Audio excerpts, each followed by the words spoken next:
Assalamualaikum warahmatullahi wabarakatuh. Perkenalkan, nama saya Rizky Ramadan, NPM 1740302030.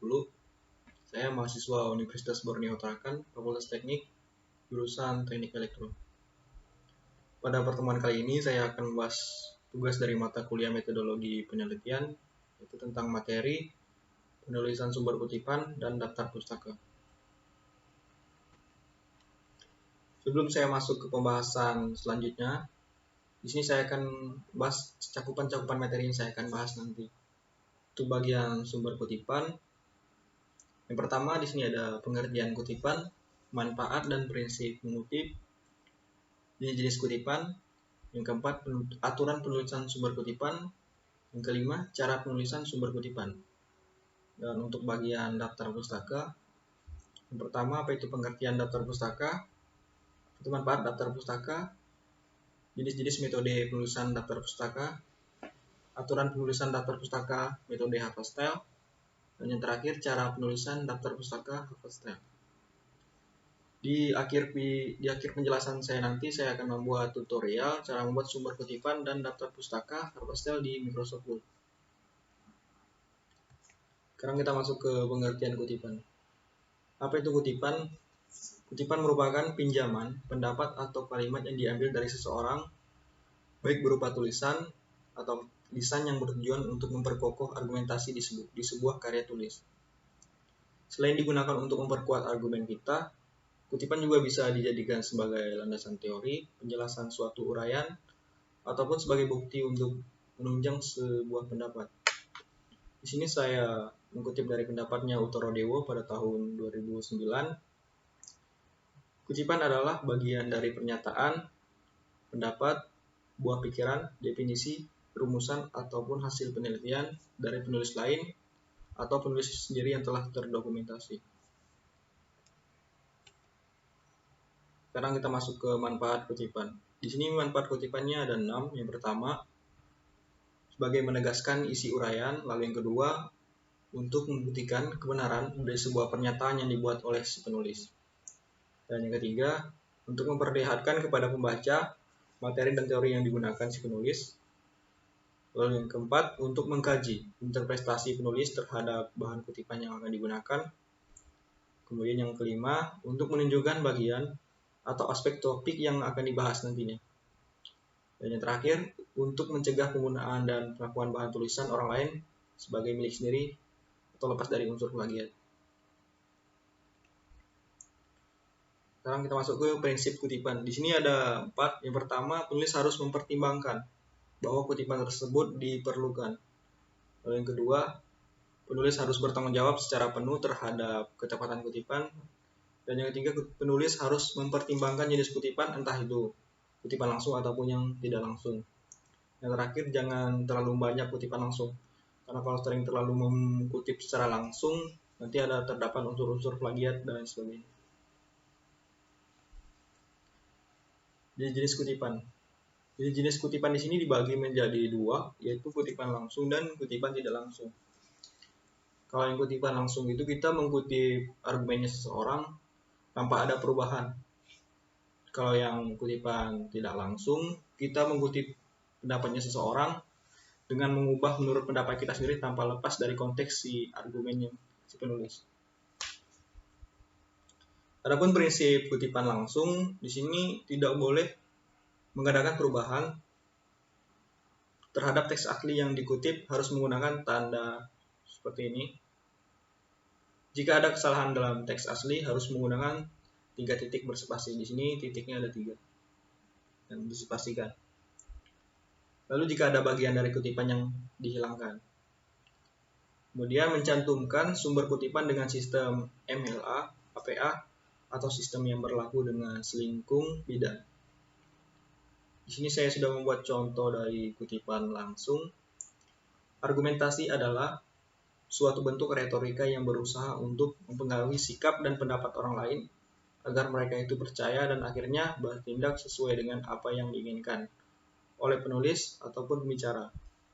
Ini saya kutip dari pendapatnya Kerap pada tahun 1983.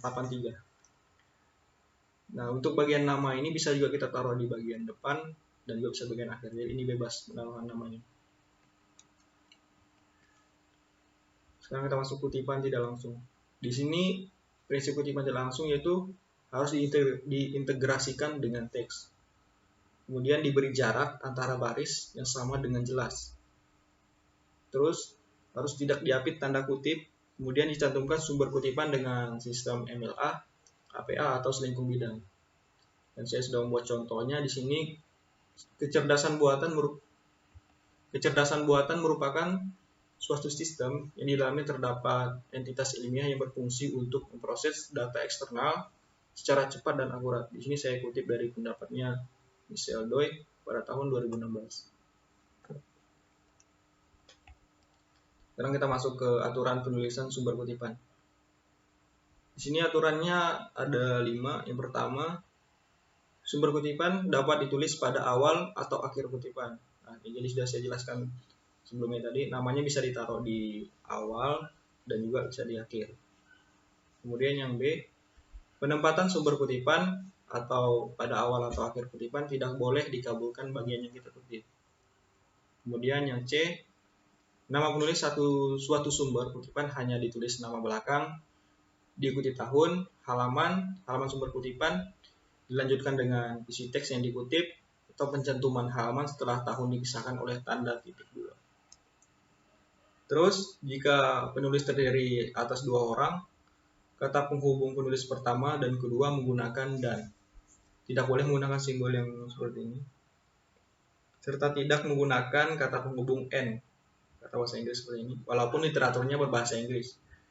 Kecuali seluruh naskah ditulis menggunakan bahasa Inggris baru bisa menggunakan kata N seperti ini. Dan yang terakhir, pencantuman halaman sumber kutipan setelah tahun bersifat wajib jika isi teks yang dikutip jelas letak halamannya. Sekarang kita masuk ke cara penulisan sumber kutipan. Sumber kutipan ditulis di awal kalimat atau awal teks. Contohnya seperti ini. Satu sumber kutipan dengan satu penulis, ini nama seorang Asyik pada tahun 2006. Dan jika disertai halaman Asyik 2006 sekian.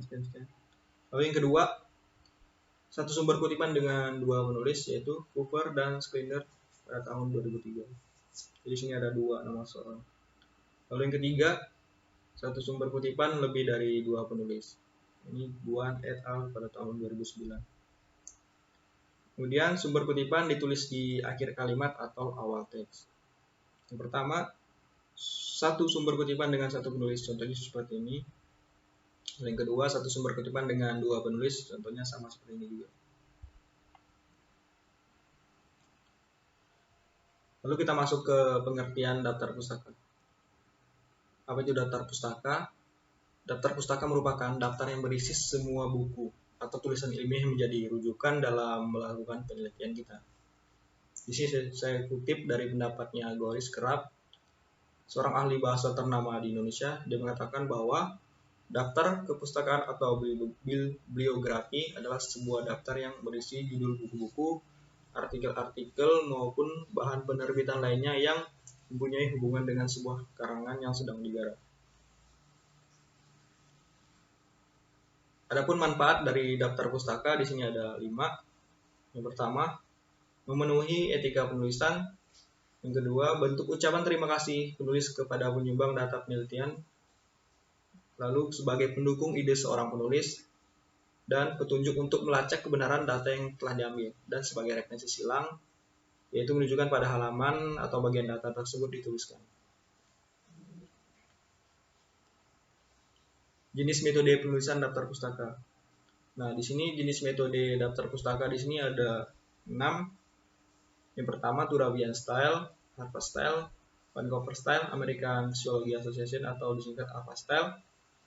Yang E, Chicago Style. Yang F, kombinasi dari berbagai style, kombinasi dari metode style seperti ini. Karena saya hanya fokusnya ke Harvard Style, jadi saya akan membahas yang Harvard Style. Aturan penulisan daftar pustaka Harvard Style. Jadi di sini ada aturannya. Yang pertama, sumber kutipan yang dinyatakan dalam karya ilmiah harus ada di dalam daftar pustaka dan sebaliknya. Kemudian, literatur yang dicantumkan dalam daftar pustaka hanya literatur yang menjadi rujukan dan dikutip dalam karya ilmiah. Terus, daftar pustaka ditulis atau diketik satu spasi berurutan secara alfabetis tanpa nomor. Kemudian jika literatur ditulis oleh satu orang, nama penulis ditulis nama belakangnya lebih dulu, kemudian diikuti singkatan inisial, nama depan, nama tengah, dilanjutkan penulisan tahun, judul, dan identitas lain dari literatur atau pustaka yang telah dirujuk. Dan yang terakhir, cara penulisan setiap daftar pustaka itu berbeda-beda bergantung pada jenis literatur atau pustaka yang menjadi referensinya.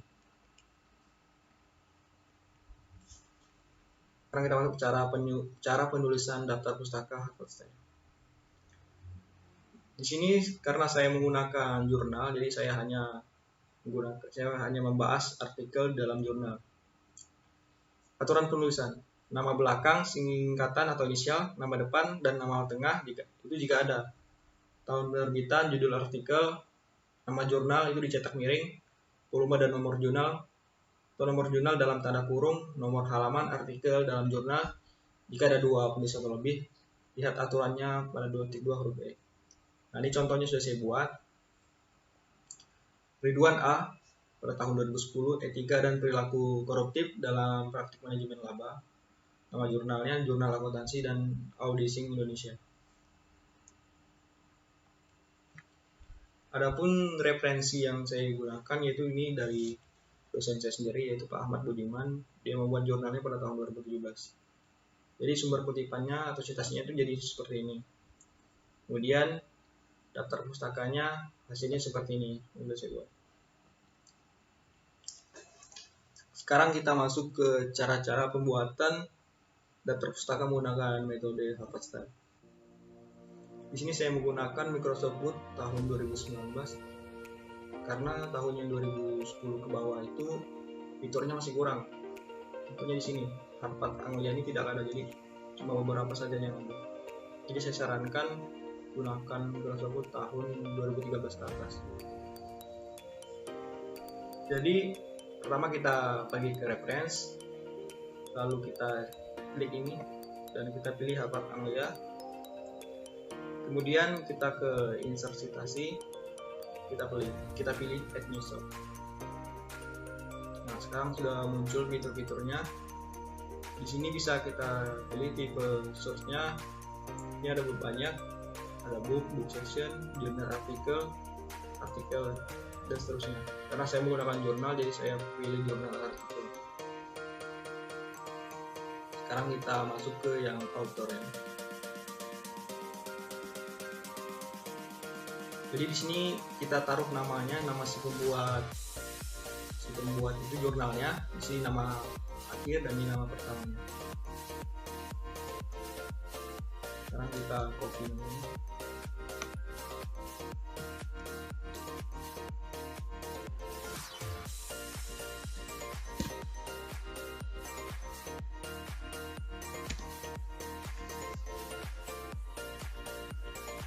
Lalu kita klik add, lalu oke. Sekarang kita title, ini titlenya judul jurnalnya, kita copy. Jadi judulnya ini analisa perbandingan tanah. Lalu kita isi nama jurnalnya. Nama jurnalnya itu yang bagian, nah yang ini, Jurnal Nasional Teknik Elektro. Kemudian kita isi tahunnya, tahun jurnalnya dibuat pada tahun 2017.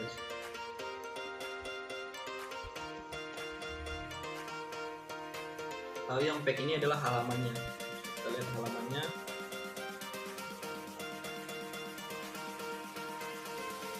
Dari halaman 153 sampai 158.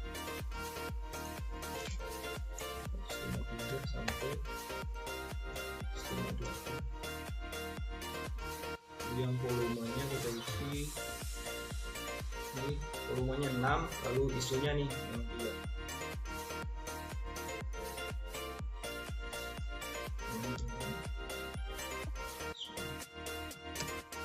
Lalu kita ketik oke. Nah, jadi ini citasinya sudah muncul.